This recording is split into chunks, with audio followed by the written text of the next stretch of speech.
Dear students, welcome to IAC. Today's our discussion RRC Group D Grand Test number 18 Mathematics Explanation. So first 1 to 2 questions DI questions ఇచ్చున్నారు. వివిధ పాఠశాలల నుండి వివిధ ఆటలను ఆడుతున్నటువంటి విద్యార్థుల సంఖ్య ఇచ్చున్నారు ఇక్కడ. Number of students from various schools playing various games. So one student plays one game only. So first question, if you observe carefully here, first question. ఒకసారి జాగ్రత్త చూడండి first question.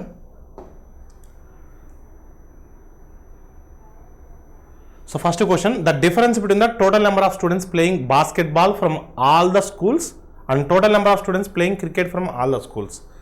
అన్ని స్కూల్స్లో బాస్కెట్బాల్ ఆడే వాళ్ళకి అన్ని స్కూల్స్లో క్రికెట్ ఆడే వాళ్ళకి మధ్యటువంటి డిఫరెన్స్ ఎంత అని అడుగుతున్నారు. సో ఒకసారి మీరు చూస్తే కన్నా ఫస్ట్ బాస్కెట్బాల్ అంటే చూద్దాం. బాస్కెట్బాల్ టోటల్, క్రికెట్ టోటల్, ఓకేనమ్మా. సో బాస్కెట్బాల్ టోటల్ ఇక్కడ మీరు చూస్తే ఇక్కడ 5 ఇక్కడ యాడ్ చేస్తే ఇది 200 అవుతుంది. 200 400, ఇక్కడ 200 600, ఇక్కడ 200, ఇక్కడ 200. సో మొత్తం ఎంతమ్మా 1000. ఇక్కడ 245లో 5 తీసి ఇక్కడ యాడ్ చేస్తున్నానండి. ఇప్పుడు మొత్తం కూడా 5 2s are 1000. ఇంకా మీరు చూస్తే కన్నా ఇక్కడ 40 ఎక్స్ట్రా ఉంది, ఇక్కడ 25 ఎక్స్ట్రా ఉంది, 65 ఎక్స్ట్రా ఉంది, అంటే 1065. So total basketball 1065. All of it clear అండి. అదే నెక్స్ట్ ఆల్ క్రికెట్. సో ఒకసారి మీరు చూస్తే 150 250 400 400 600 800 1000, ఒక 30 ఉంది, 1030. So total 1030. 1030 1065 difference 35. Difference is what 35. So your answer is what 35. Option B is the right answer. రేపొద్దున మీరు ఎగ్జామ్ హాల్లో కూడా ఈ డేటాను మళ్ళీ కాపీ చేసి మాన్యువల్గా యాడ్ చేయొద్దండి. స్క్రీన్ మీద ఉన్న డేటాని స్క్రీన్ మీద యాడ్ చేయాలి, స్క్రీన్ మీద క్యాలిక్యులేట్ చేయాలి. అప్పుడు మీకు ఈజీ అవుతుంది. మళ్ళీ ఆ డేటాను మీరు కాపీ చేసుకుంటే ఆ కాపీ చేసేటప్పుడు మీరు ఏదైనా రాంగ్ వాల్యూ తీసుకుంటే మిస్టేక్ అవ్వడానికి ఛాన్స్ ఉంటుంది. సో వీలైనంత వరకు ఓరల్గా యాడ్ చేయడానికి ట్రై చేయండి. సేమ్ క్వశ్చన్లోనే మనకు సేమ్ సెట్లోనే సెకండ్ క్వశ్చన్ అడుగున్నారు చూడండి. సెకండ్ క్వశ్చన్ ఏం అడుగున్నారండి ఇక్కడ? Second question is what? The number of students playing football from school C is X% of the total number of students playing football from all the schools. So X is equal to what? అంటే school C నుండి football ఆడుతున్నటువంటి విద్యార్థుల సంఖ్య అన్ని పాఠశాలల నుండి football ఆడుతున్న విద్యార్థుల సంఖ్యలో X% సమానమైతే X విలువ ఎంత? So total number of students football, total number of students. So football from school C, football from school C, ఓకేనమ్మా. So football from school C, football from school C is what అమ్మా 175. This 175 is X% of the total number of students playing football from all the schools. All the schools అండి, all the schools from football. చూడమ్మా 250, ఇక్కడ చూడమ్మా 125 175 300, 125 175 300, 300, ఇక్కడ 250 ఉంది, ఇక్కడ 250 ఉంది, 500, 500 plus 300 800 plus 100 900. అంటే అవుట్ ఆఫ్ 900, ఓకేనండి. ఫుట్బాల్ ఆడుతున్నటువంటి అన్ని స్కూల్స్లో ఉంటున్న విద్యార్థుల సంఖ్య 900. ఆ 900లో స్కూల్ సి విద్యార్థులు 175.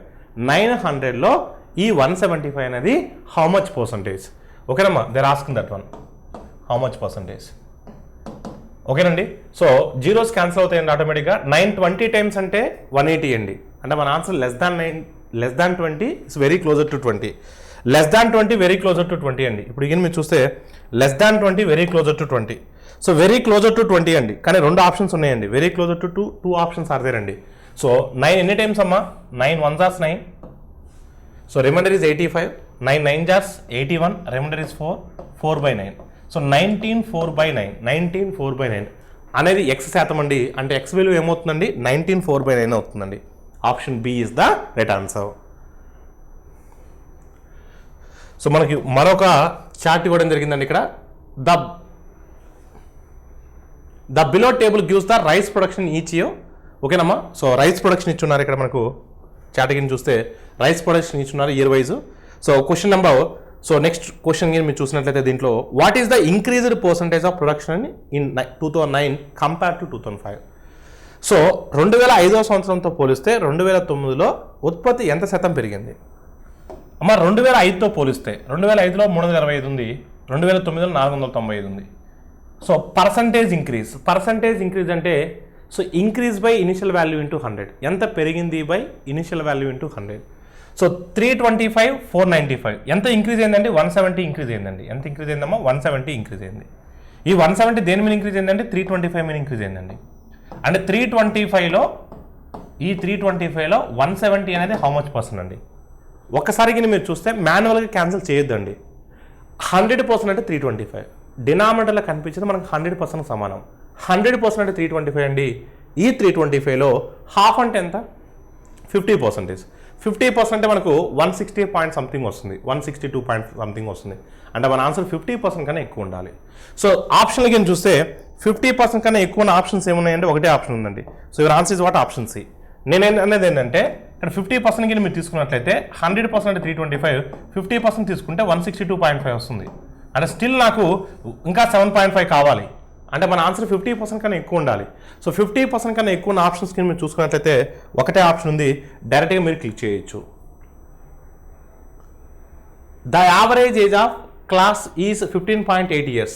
The average age of the boys in the class is 16.4 years and that of the girls is 15.4 years. So what is the ratio of the boys to girls in a class?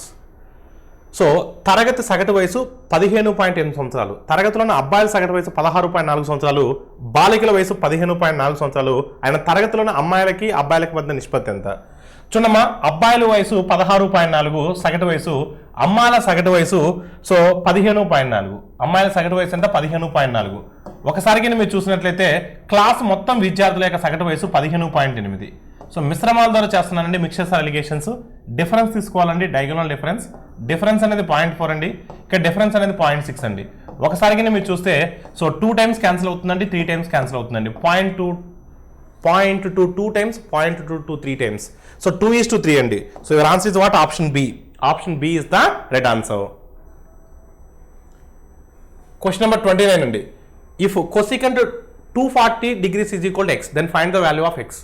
cosecant 240 అండి. ఇప్పుడు మనం cosecant 240 ఎలా రాయొచ్చు అంటే cosecant of 180 plus θ రాయొచ్చు అండి. 180 plus 60. అమ్మ first of all cosecant అనేది ఫస్ట్ క్వాడ్రంట్లో ఆల్ పాజిటివ్స్ ఉంటాయి, సెకండ్ క్వాడ్రంట్లో cosecant అనేది పాజిటివ్ అవుతుంది. కానీ 240 అనేది మాత్రం థర్డ్ క్వాడ్రంట్ అవుతుంది. థర్డ్ క్వాడ్రంట్లో cosecant నెగిటివ్ అవుతుంది. So minus cosecant 60 minus cosecant 60. అమ్మ sin 60 అంటే ఎంత అండి? sin 60 అంటే √3/2. cosecant 60 అంటే దానికి రివర్స్ అవుతుందండి. అంటే ఎంత అవుతుందండి? సో √3/2 కాస్త 2/√3 అవుతుందండి. అంటే minus 2/√3. So your answer is what? Minus 2/√3. Minus 2/√3 is the right answer. Option C is the right answer. Next question అండి. The HCF of two numbers is 11 and their LCM is 7700. If one of the number is 275, then find the other number. రెండు సంఖ్యలు యొక్క HCF గసాబా 11 మరియు వాటి యొక్క కసాగు 7700. సంఖ్యలో ఒకటి 275 అయితే మరొక సంఖ్య ఎంత?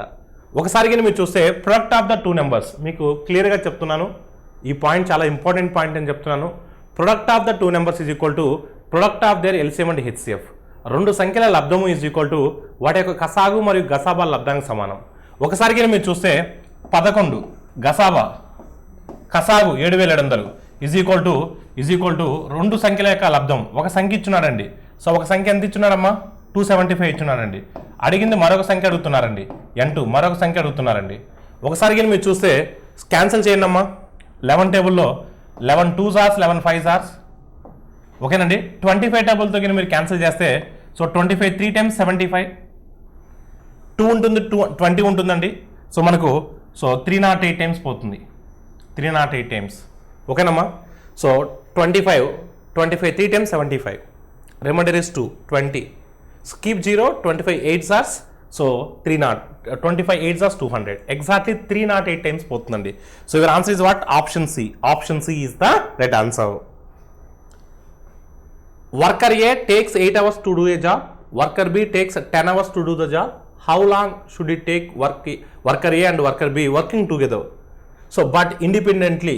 So, to do the same job. A ఒక పనిని 8 గంటల్లో చేయగలడు, B అయితే 10 గంటల్లో చేయగలడు. ఇద్దరు కలిసి ఏ సమయంలో చేస్తారు? సో మీకు తెలుసమ్మా, A అనేవాడు 8 గంటల్లో చేసి B అనేవాడు 10 గంటల్లో చేస్తున్నాడంటే ఇద్దరు కలిసి అన్నాడు కాబట్టి సింపుల్ క్వశ్చన్ కాబట్టి XY/X+Y అనుకోవచ్చు. మనం ఎల్సిఎం తీయకుండా డైరెక్ట్ చెప్పొచ్చు XY/X+Y, XY/X+Y అంటే 80/18. సో ఒకసారి మీరు క్యాన్సిల్ చేసినట్లయితే సో 18 అంటున్నాడు కాబట్టి 2 5s are 2 9s are అంటే 40/9. సో 40/9 ఏ విధంగా రాయొచ్చండి? 9 4s are 36, remainder is 4, 4 4/9. So your answer is what? 4 4/9. 4 4/9 is the right answer. Option C is the right answer. లేదా మీరు 80కి 10కి LCM 40 తీసుకొని కూడా చేయొచ్చండి answer. All of you clear అండి? అదే base and the height of a right angle triangle 10 centimeters and 15 centimeters. Then what is the area of the triangle? లంబకోణ త్రిభుజం యొక్క భూమి ఇచ్చున్నాడు, ఎత్తిచ్చున్నాడు. సో దాని యొక్క వైశాల్యము. సో లంబకోణ త్రిభుజ వైశాల్యము హాఫ్ ఇంటూ భూమి ఇంటూ ఎత్తు, హాఫ్ ఇంటూ భూమి ఇంటూ ఎత్తు. సో హాఫ్ ఇంటూ భూమి ఇంటూ ఎత్తు, half into base into height, half into base into height. So 2 1s are 2 5s are అండి. సో 15 5s are ఎంత అండి? 75. 15 5s are ఎంత అండి? 75. So your answer is what? 75. Option C is the right answer. Option C is the right answer. The HCF of 3 numbers is 12. If their numbers are in the ratio 1:2:3, then the numbers are what? 3 సంఖ్యల యొక్క గసాబా 12. ఆ సంఖ్యలు 1:2:3 నిష్పత్తిలో ఉంటే ఆ సంఖ్యలను కనుగొనండి. ఎప్పుడైనా గుర్తుపెట్టుకోండి, ఇక్కడ మనకు 1:2:3 అనేవి సంఖ్యలు కాదు. సో పార్ట్స్ అవి. అంటే మనం వాటిని ఇప్పుడు 1:2:3ని మనం 1x 2x 3x అని రాసుకోవచ్చు. అంటే ఇప్పుడు ఈ 3 సంఖ్యల యొక్క గసాబా ఎంత? ఈ 3 సంఖ్యల యొక్క హెచ్సిఎఫ్ ఎంత? ఎక్స్. ఆ ఎక్స్ వాల్యూ ఎంతమ్మా? హెచ్సిఎఫ్ ఎంత ఇచ్చున్నాడు అంటే 12 ఇచ్చున్నాడు. అంటే మనకు ఎక్స్ ప్లస్లో కానీ 12 సబ్స్టిట్యూట్ చేసినట్లయితే మనకు 12 24 36 వస్తుంది. 12 24 36. ఆల్ ఆఫ్ యూ క్లియర్ అండి? లేదా త్రూ ఆప్షన్ చూసినా చెప్పొచ్చు. హెచ్సిఎఫ్ 12 అన్నాడు అంటే మన ఆన్సర్ 12 కన్నా ఎక్కువ ఉండాలి. మన ఆన్సర్ 12 కన్నా ఎక్కువ ఉండాలి. ఆల్ ఆఫ్ యూ క్లియర్ అండి? సో 1:2:3. సో ఆ ఫార్మేట్లో ఉండాలి మనకు. So 1x 2x 3x HCF X కాబట్టి, సో ఎక్స్ 12 కాబట్టి ఎక్స్ ప్లస్లో కానీ 12 కానీ సబ్స్టిట్యూట్ చేసినట్లయితే 12 24 36. Your answer is what? Option C. Rajiv read 3/8 part of the book in one day. Next day he read 4/5 part of the rest. Now 30 pages are left to read. How many pages are in the book? Rajiv ఒక పుస్తకంలో 3/8 వంతు భాగాన్ని ఒక రోజులో చదవగలడు. మరుసటి రోజు అతను మిగిలిన భాగంలో 4/5 వంతు చదవగలడు. ఇప్పుడు చదవడానికి సో మిగిలిన 30 పేజీలు ఉన్నాయి. అయితే మొత్తం ఎన్ని పేజీలు ఉంటాయి?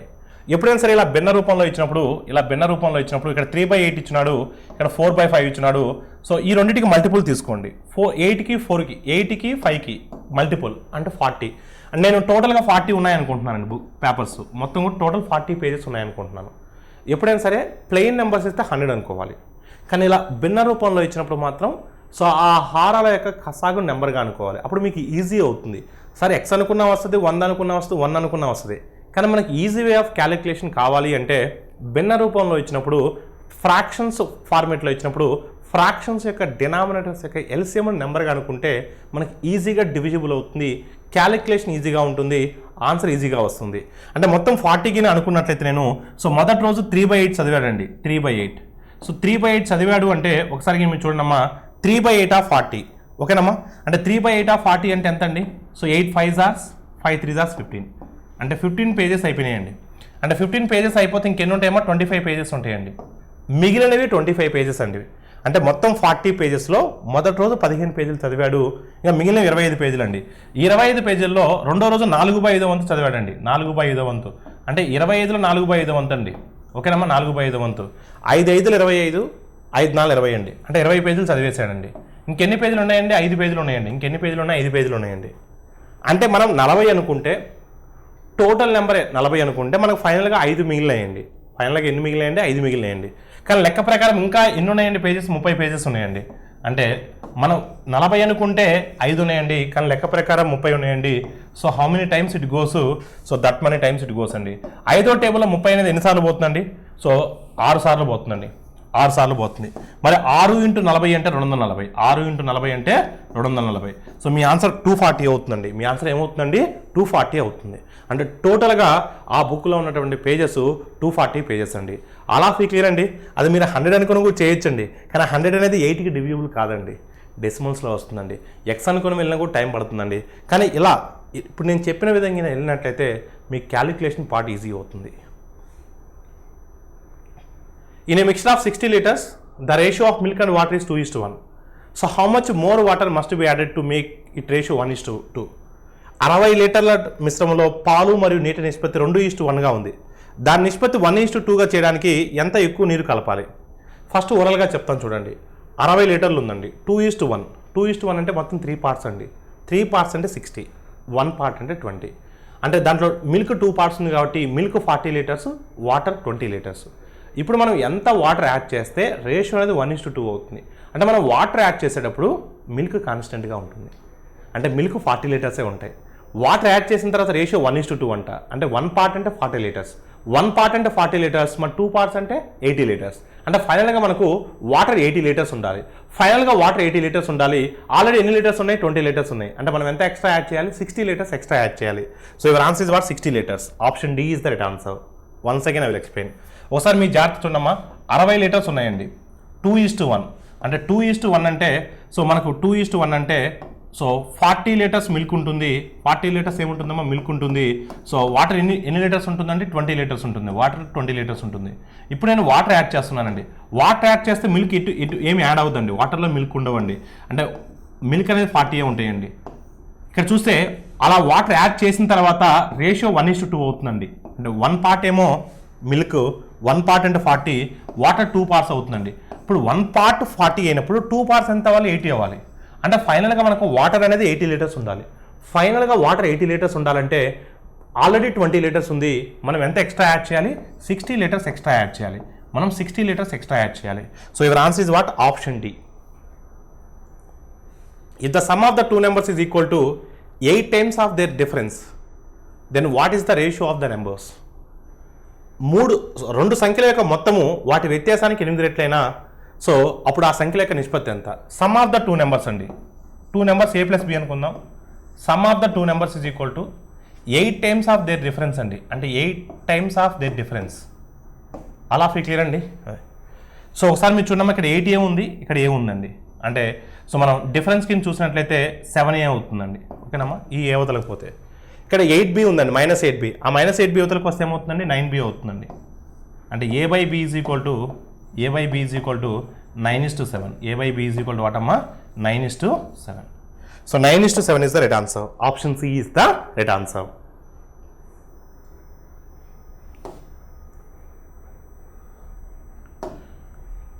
సింపుల్ ఇంట్రెస్ట్ అనే certain sum is 9/16th of the sum. Find the rate percent and time if both are equal. So ఒక నిర్దిష్ట మొత్తంపై సాధారణ వడ్డీ మొత్తంలో 9/6 వంతు 16 వంతు అవుతుంది. మొత్తము అంటే అసల్లో అండి దాని మీనింగ్. ఓకేనమ్మా, సమ్. ఓకేనమ్మా. సో వడ్డీ రేటు శాతము మరియు సమయము సంఖ్యపరంగా 2 సమానంగా ఉన్నట్లయితే సో ఆ రెండు ఫైండ్ అవుట్ చేయమంటున్నారండి. సో ఒకసారి మీరు చూసినట్లయితే 9/16 వంతు అంటున్నారండి. అసలు తెలియదు కాబట్టి 100 అనుకుంటున్నాను. సో 9/16 వంతు అంటే 9/16 × 100 అంటే 900/16. R × T అండి. మొత్తం వడ్డీ రేటు అంటే R × T, వడ్డీ rate into column. So R × T total rate of interest. ఆ రెండు ఈక్వల్ అంటున్నారండి. అంటే T ప్లస్లో కింద R సబ్స్టిట్యూట్ చేసినట్లయితే R² is equal to so 900/16. R is equal to √900/16. అంటే మనకి ఎంత వస్తుందండి? సో 900 అంటే 30, 16 అంటే 4, 30/4. 30/4 అంటే 7.5. R 7.5, T కూడా 7.5. సో R 7.5, T కూడా 7.5 అండి. సో TS ఉంటుందమ్మా. So rate of interest 7.5%, T వచ్చేసరికి 7.5 years. ఒకసారి మళ్ళీ చెప్తాను చూడండి. మొత్తం వడ్డీ rate R × T is equal to 9/16th of the some. 9/16th of the some. Some తెలియదు కాబట్టి 100 అనుకుంటున్నానండి. అలా ఫీ క్లియర్ అండి. సమ్ తెలియదు కాబట్టి 100 అనుకుంటున్నాను. అలా ఫీ క్లియర్ అమ్మా. సో మనకు R ఈజ్ ఈక్వల్ T అని చెప్తున్నానండి. వడ్డీ రేటు మరియు కాలము 2 సంఖ్యపరంగా సమానం, 2 సంఖ్యపరంగా న్యూమరికల్గా సేమ్ అంటున్నాడండి. అప్పుడు R² ఈజ్ ఈక్వల్ టు మనం ఏం చూసినట్లయితే 900/16 అండి. 900/16. అప్పుడు R ఈజ్ ఈక్వల్ టు ఏమవుతుందండి? √900 అంటే 13. సో √16 అంటే 4. 30/4 అంటే 7.5. ఓకేనమ్మా. R వాల్యూ ఎంతమ్మా? 7.5. T వాల్యూ అయితే 7.5 years అవుతుంది. అలా ఫీ క్లియర్ అండి. అదే if x - y is equal to 1 and x² + y² is equal to 41, then x + y is equal to what? ఒకసారి మీరు గమనించినట్లయితే దీన్ని మనం స్క్వేరింగ్ ఆన్ బోత్ సైడ్స్ చేసినట్లయితే x² + y² - 2xy is equal to 1 అవుతుంది. ఓకేనమ్మా. సో ఇప్పుడు మనకి x² + y² వాల్యూ ఎంత అండి? సో 41. ఇక్కడ 41 సబ్స్టిట్యూట్ చేసి ఆ 1ని యువతలకి పంపించినట్లయితే సో 2xy. అప్పుడు xy ఈజ్ ఈక్వల్ టు వాటమ్మా 20 అవుతుంది. xy ఈజ్ ఈక్వల్ టు వాటమ్మా 20 అవుతుంది. xy వాల్యూ ఎంత అవుతుందండి? 20 అవుతుందండి. సో ఇప్పుడు మనకు కావాల్సిందండి x ప్లస్ వై కావాలండి. x ప్లస్ వై కావాలి కాబట్టి ఒకసారి మీరు చూడండి, x plus why whole square కనుక్కుంటాను first.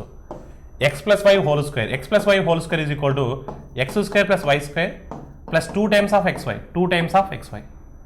x square plus why square అంటే ఎంత అండి? 41. సో 41 ప్లస్ 2xy అంటే ఎంత అండి? 40. 2xy అంటే ఎంత మనకు? సో xy అంటే 20, xy అంటే 20. సో 2xy అంటే ఎంత మనకు? x square plus why square అంటే 41. సో xy అంటే 20, 2xy అంటే 40. అప్పుడు ఎంత అవుతుందండి? 81 అవుతుంది. అంటే x plus why whole square is equal to 81. అప్పుడు x ప్లస్ వై ఎంత అవుతుందండి? x plus why whole square is equal to 81. అప్పుడు x ప్లస్ వై ఎంత అవుతుందండి? ప్లస్ ఆర్ మైనస్ 9 అవుతుంది. ఎంత అవుతుందమ్మా? Plus or minus 9.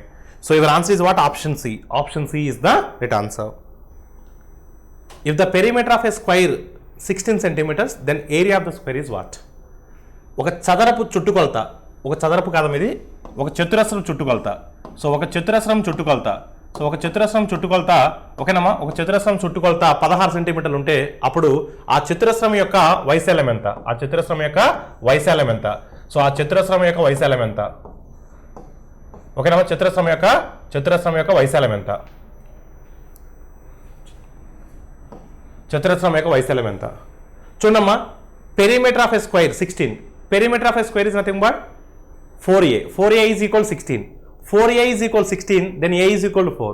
Side of a square is 4, then area of a square is what? 4 into 4, 16. So your answer is what? 16 square centimeters. చూడమ్మా, చతురస్రం యొక్క చుట్టుకొలత 4a. 4a is equal 16, then a is equal to what అమ్మా? 4. If a is equal to 4, then area is what అమ్మా? a square. a square is nothing but what? 16. So your answer is what? 16. The ratio between the two numbers is 3:4. If each number is increased by 6, then the ratio becomes 4:5. The difference between the numbers is what? రెండు సంఖ్యల మధ్య నిష్పత్తి 3:4. ప్రతి సంఖ్యన 6 పెరిగితే so నిష్పత్తి 4:5గా అవుతుంది. సంఖ్యల మధ్య అటువంటి వ్యత్యాసం ఎంత? ఓకేనమ్మా? సంఖ్యల మధ్య వ్యత్యాసం ఎంత? ఒకసారి మీరు చూస్తే 3:4 అండి. 3:4 కాస్త 4:5 అయిందండి. అంటే 3 parts become 4 parts, 4 parts become 5 parts. అంటే 1 part ఇంక్రీజ్ అయిందండి. ఈ 1 part దేనివల్ల ఇంక్రీజ్ అయిందండి? ఈ 1 part దేనివల్ల ఇంక్రీజ్ అయింది? 6 ఇంక్రీజ్ చేయడం వల్ల అయిందండి. అంటే 1 part అంటే 6 అండి. 1 part అంటే ఏంటి? 6. 1 part 6 అయినప్పుడు డిఫరెన్స్ కూడా 1 పార్టే కదమ్మా? సంఖ్యల మధ్య డిఫరెన్స్ కూడా 1 పార్టే కదా? సో 1 part అంటే ఎంత అండి? 6. So your answer is also 6. Option C is the right answer.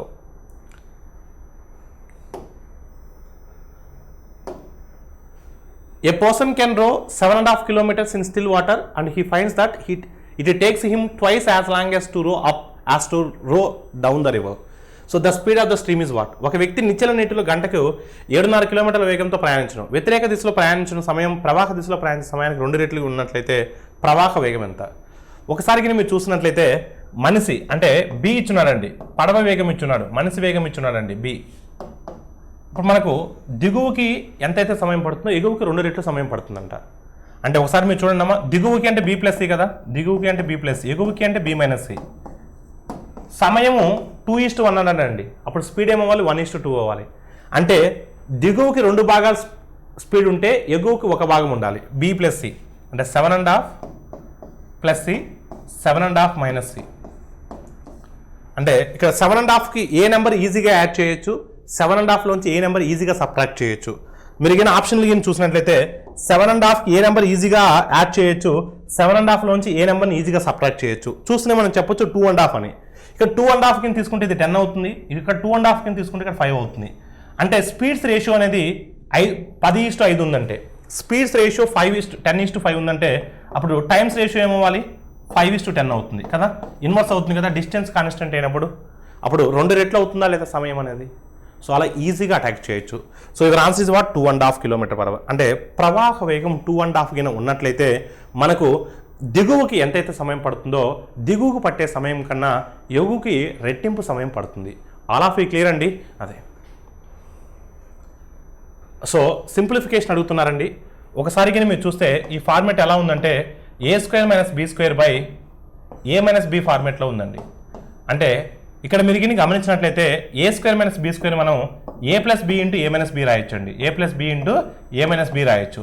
A plus B into A minus B by A minus B అండి. ఇప్పుడు మనం ఏ మైనస్ బికి మీరు క్యాన్సిల్ చేసినట్లయితే ఏ ప్లస్ బి అండి. ఏ ప్లస్ బి అంటే ఏమొస్తుందండి మనకు 0.03 ప్లస్ 0.01 ఓకేనండి. అప్పుడు 0.04 అవుతుందండి. 0.04 అవుతుందండి. So your answer is what 0.04. Option D అనేది మీ ఆన్సర్ అవుతుంది. Next question, the chord of the circle is 5 centimetres distance from the centre of the circle to chord is 24 centimetres. Find the radius. వృత్తం యొక్క జాపడు 24 సెంటీమీటర్లు మరియు వృత్త కేంద్రం నుండి 5 సెంటీమీటర్ల దూరంలో ఉన్నటువంటి వృత్త వ్యాసార్థాన్ని కనుగొనండి. సో ఒకసారి మీరు చూసినట్లయితే ఇది ఒక వృత్తంగా మనం తీసుకున్నట్లయితే ఇది కేంద్రం అనుకుంటే జాపడు 24. కేంద్రం నుంచి మనం జాగ్ గీసినప్పుడు ఇది 2 ఈక్వల్ భాగాలుగా 2 సమాన భాగాలుగా కట్ చేస్తుంది. సో పర్పెండిక్యులర్ బైసెక్ట్ చేస్తుంది. అంటే ఇక్కడ ఫామ్ అయ్యే యాంగిల్ కూడా లంబకోణం ఏర్పడుతుంది. మొత్తం 24 కాబట్టి అప్పుడు ఇది 12 అవుతుంది, ఇది 12 అవుతుంది. సో కేంద్రం నుంచి ఇక్కడికి దూరం ఎంతమో 5. అప్పుడు మనకు కావాల్సింది ఏంటంటే వ్యాసార్థము 5, 12 ఉందంటే 13 మిస్ అవుతుంది. ఎందుకంటే 5, 12, 13 సో లంబకోణ త్రిభుజం యొక్క triplet codes. So right angle triangle యొక్క ట్రిప్లెట్ కోడ్స్. 5 స్క్వేర్ అంటే 25, 12 స్క్వేర్ అంటే 144, 144 ప్లస్ 25 169, 169 అంటే so 13 square. Option B is the right answer. Next one, the cost price of a refrigerator is 28,000. The shopkeeper offers a discount of 20% on it and losses 10%. The market price of the refrigerator is what? Refrigerator యొక్క ధర 28,000 రూపాయలు. దుకాణదారుడు దానిపై 20% తగ్గింపుని ఇచ్చిన తర్వాత 10% కోల్పోతాడు, అంటే 10% loss అవుతాడు. So ఆయన రిఫ్రిజిరేటర్ యొక్క ప్రకటన విలువ ఎంత? ఒకసారి మీరు గమనించినట్లయితే 20% తగ్గిస్తున్నాడు అంటే 20% డిస్కౌంట్ ఇస్తున్నాడు అంటే 20% డిస్కౌంట్ ఇస్తున్నాడు అంటే ఎంత శాతానికి అమ్ముతున్నట్టు అతను? 80% అమ్ముతున్నట్టు. అంటే 80% ఆఫ్ ఎంపీ ప్రకటన వెలలో 80% విలువ. సో దేనికి సమానమై అంటే సో 20% డిస్కౌంట్ ఇచ్చినప్పుడు అతనికి 10% నష్టం వస్తుంది. 10% నష్టం పోతున్నాడు అంటే అది దేనికి సమానం? 90% సమానం. కొన్న వెలలో 90% సమానం. 90% ఆఫ్ సిపి. 10% నష్టపోతున్నాడు, 10% లాస్ అవుతున్నాడు అంటే 90% కదా. కొన్న వెల అంటే 100%, 10% లాస్ అంటే తీసేయాలి కదా, 90% కదా. 90% ఆఫ్ సిపి. మనకు సిపి ఇచ్చున్నాడు 2800. సో 28,000. ఇప్పుడు మనకు కావాల్సింది ఏంటి? ఎంపీ ప్రకటన వెల కావాలి. ఒకసారి మీరు గమనించినట్లయితే ఇక్కడ 0కి ఇక్కడ 0 క్యాన్సిల్ చేస్తున్నాను. సో 8 టేబుల్లో మీరు క్యాన్సిల్ చేసినట్లయితే సో 8 టేబుల్లో క్యాన్సిల్ చేసినట్లయితే ఎన్నిసార్లు క్యాన్సిల్ అవుతుందండి? 8 టేబుల్లో 8 3s are 24, 8 3s are 24, remainder is 40. So 8 5s are అంటే 3,500. 3,500 into 9, 3,500 into 10 35,000. 35,000 నుంచి ఒక 3,500కి తీసేసినట్లయితే మనకు 31,500 వస్తుంది. So your answer is what 31,500. So marked price ప్రకటన విలువ 31,500 అవుతుంది. Option B is the right answer. A taxi is going at 40 km/h takes 25 minutes to travel at a certain distance. Then by how much should it increase its speed to travel the same distance in 20 minutes? So ఒక taxi గంటకు 40 కిలోమీటర్ల వేగంతో వెళ్తుంటే ఒక నిర్దిష్ట దూరంను 25 నిమిషాల్లో చేరుకోగలదు. 20 నిమిషాల్లో అదే దూరం చేరుకోవాలంటే ఎంత వేగంతో వెళ్ళాలి? ఇక్కడ దూరం అనేది తటస్థం. Distance is constant. Whenever distance is constant, speed and time are inversely proportional to each other. వేగము మరియు కాలాలు ఒకదానికి మరొకటి విలోమానుపాతంలో ఉంటాయి. ఇక్కడ మన కాలాల నిష్పత్తి ఇచ్చాడు 25 నిమిషాలు 20 నిమిషాలు అంటే 5:4. 5:4 కాస్త 4:5 అవుతుంది. 4 భాగాలు అంటే 40 కిలోమీటర్లు, 5 భాగాలు అంటే 50 కిలోమీటర్లు. అంటే గంటకి 50 కిలోమీటర్ల వేగంతో వెళ్ళినప్పుడు సో మీ ఆన్సర్ ఏమవుతుందండి? సో 20 నిమిషాల్లో చేరుకోవచ్చు. అసలు సమ్ము చేయకుండా కూడా ఆన్సర్ చెప్పొచ్చు. ఎందుకో తెలుసా? మీరు ఒకటి గమనించారా? 40 కిలోమీటర్ల గంటతో వెళ్ళినప్పుడు 25 నిమిషాలు పట్టింది. గంటకి 40 కిలోమీటర్ల వేగంతో వెళ్ళినప్పుడు 25 నిమిషాలు పట్టింది. మనకి 20 నిమిషాల్లో చేరుకోవాలి అంటే అదే దూరాన్ని మరి 40 కన్నా ఎక్కువ వెళ్ళాలి కదా. 40 కన్నా ఎక్కువ వేగంతో వెళ్ళినప్పుడే కదా మనకి 20 నిమిషాల్లో చేరుకునేది. టైం తగ్గాలంటే వేగం పెరగాలి కదా. అంటే మన ఆన్సర్ 40 కన్నా ఎక్కువ ఉండాలి. సో 40 కన్నా ఎక్కువ ఉన్న ఆప్షన్ ఒకటే ఉందండి. అలా చూసినా కూడా మీరు డైరెక్ట్గా ఆన్సర్ అటాక్ చేస్తారు. మీకు సొల్యూషన్ కావాలంటే నీకు ప్రొసీజర్ చెప్తాను చూడండమ్మా. ఇక్కడ మనకు డిస్టెన్స్ అనేది కాన్స్టెంట్ అండి. కాలాల నిష్పత్తి ఇచ్చాడు 25 నిమిషాలు 20 నిమిషాలు. అంటే కాలాల నిష్పత్తి 5:4. కాలాల నిష్పత్తి ఎంత? 5:4. అప్పుడు మనకు స్పీడ్స్ రేషియో ఎంత అవుతుందండి? 4:5 అవుతుందండి. అంటే 25 నిమిషాలు పట్టినప్పుడు మనకు వేగం 40 అండి. 4 భాగాలు 40 అయినప్పుడు 5 భాగాలు ఎంత అవుతుందండి? 50 అవుతుందండి. సో ఇలా కూడా చేయొచ్చండి సమ్ను మనం. A certain sum one when invested at 5% compound annually for 3 years yields an interest of 2,522. Find the principal. ఎంత మొత్తాన్ని అంటే ఎంత అసలు సో 5% వడ్డీ రేటుతో 3 సంవత్సరాలకు చక్ర వడ్డీకి ఇచ్చిన 2,522 రూపాయలు వడ్డీ వచ్చును. అంటే 3 సంవత్సరాలు చక్ర వడ్డీ ఇచ్చున్నారండి. 2,522 అనేది 3 సంవత్సరాలు చక్ర వడ్డీ, సాధారణ వడ్డీ కాదండి. సాధారణ వడ్డీ అయితే ప్రతి సంవత్సరం సమానంగా ఉంటుంది, బై 3 చేసి మనం ఈజీగా చెప్పొచ్చు. కానీ ఇది చక్ర వడ్డీ అండి. నేను సగటు వడ్డీ కనుక్కుంటానండి. సగటు వడ్డీ ఎంత వస్తుందండి? So 3 8s are 24, 3 4s are అప్రాక్సిమేట్గా 840 వస్తుందండి. అప్రాక్సిమేట్గా 840 వస్తుంది. అంటే ఇది సగటు వడ్డీ అండి. సగటు వడ్డీ అంటే ఇది సగటు వడ్డీ అంటే మొదటి సంవత్సరం కన్నా ఎక్కువ ఉండాలి, మూడో సంవత్సరం కన్నా తక్కువ ఉండాలి. అంటే అప్రాక్సిమేట్గా మొదటి సంవత్సరం అనేది దీనికన్నా తక్కువ ఉంటుంది కదా. తక్కువ ఉంటుందంటే 840కి తక్కువగా ఉండే ఆప్షన్ ఏముంటుందమ్మా? 800. అంటే ఒక సంవత్సరం వడ్డీ 800 తీసుకున్నాను అనుకోండి, మొదటి సంవత్సరం వడ్డీ 800 తీసుకున్నాను అనుకోండి, అంటే 5% అంటే 800 అండి. 5% అంటే 800. వడ్డీ రేటు 5% కదా. 5% అంటే 800 అండి. అప్పుడు 100% అంటే ఎంత? అసలు అంటే 100% కదా. అసలు అంటే 100%. 5 ఎన్నిసార్లు అమ్మా? 20 సార్లు. 20 × 800 16,000. సో మీ ఆన్సర్ ఎంతమ్మా? 16,000. 16,000కి దగ్గరగా ఉన్న ఆప్షన్ కూడా అదొకటే ఉందండి, 16,000. సార్ మరి 800 మీరు ఎంత కాన్ఫిడెంట్గా ఎలా తీసుకున్నారు సార్? మీ కాలం చెక్ చేసుకోవచ్చు. ఫస్ట్ ఇయర్ ఇంట్రెస్ట్ 800, మొదటి సంవత్సరం చక్రవడ్డీ 800, రెండో సంవత్సరం చక్రవడ్డీ అంటే 800 ప్లస్ ఈ 800 మీద మళ్ళీ 5%. 5% అంటే ఎంతమ్మా? 40. అంటే రెండో సంవత్సరం చక్రవడ్డీ 840, మూడో సంవత్సరం చక్రవడ్డీ అంటే ఏమవుతుంది? 840 ప్లస్ ఈ 840 మీద మళ్ళీ 5%, 10% అంటే 84, 5% అంటే 42. అప్పుడు ఎంత అవుతుందండి? 882 అవుతుంది. మీరు కావాలంటే చెక్ చేసుకోండి. 800, 840, 882, 2552 ఎగ్జాక్ట్ సూటబుల్ అవుతుంది.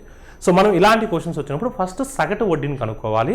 మొదటి సంవత్సరం వడ్డీ అనేది సో సగటు వడ్డీ కన్నా తక్కువ ఉంటుంది, దానికి దగ్గరగా ఉంటుంది.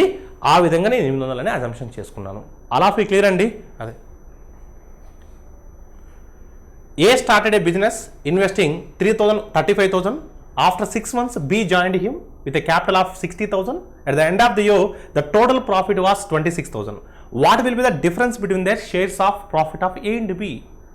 సో ఏ వ్యక్తి 35,000 రూపాయలతో వ్యాపారం ప్రారంభించాడు. 6 నెలల తర్వాత 60,000 రూపాయలతో బి అతను చేరాడు.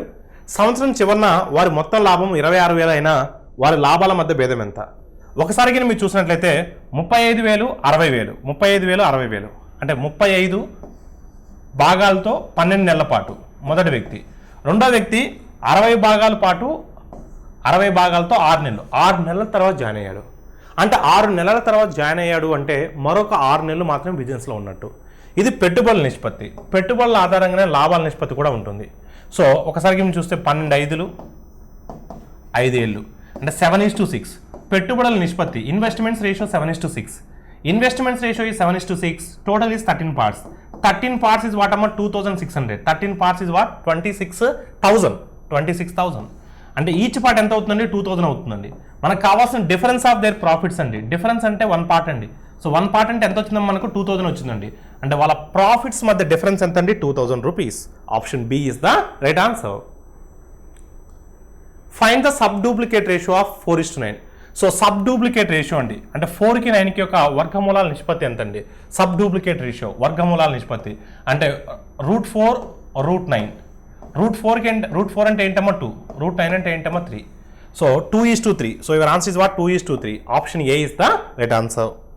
So √3 - 1/√3 whole square. దీని సింప్లిఫికేషన్ ఫామ్ ఏంటి అంటున్నారండి. సో జస్ట్ స్క్వేర్ అప్లై చేయండి అంతే. √3 హోల్ స్క్వేర్ అంటే 3 ప్లస్ 1/3 మైనస్ 2 × √3 × 1/3. అప్పుడు √3కి 1/√3 క్యాన్సిల్ అయిపోతుందండి. సో 3 + 1/3. 3 + 1/3లోంచి ఒక 2 తీసేస్తే ఎంతమో 1 1/3. So your answer is what? 1/3. So 1/3 అండి. 1/3 అంటే ఎంతమో? 4/3. 1/3 అంటే ఎంతమో? 4/3. 3 1s are 3, 3 + 1 4/3. So your answer is what? Option C. Option C is the right answer.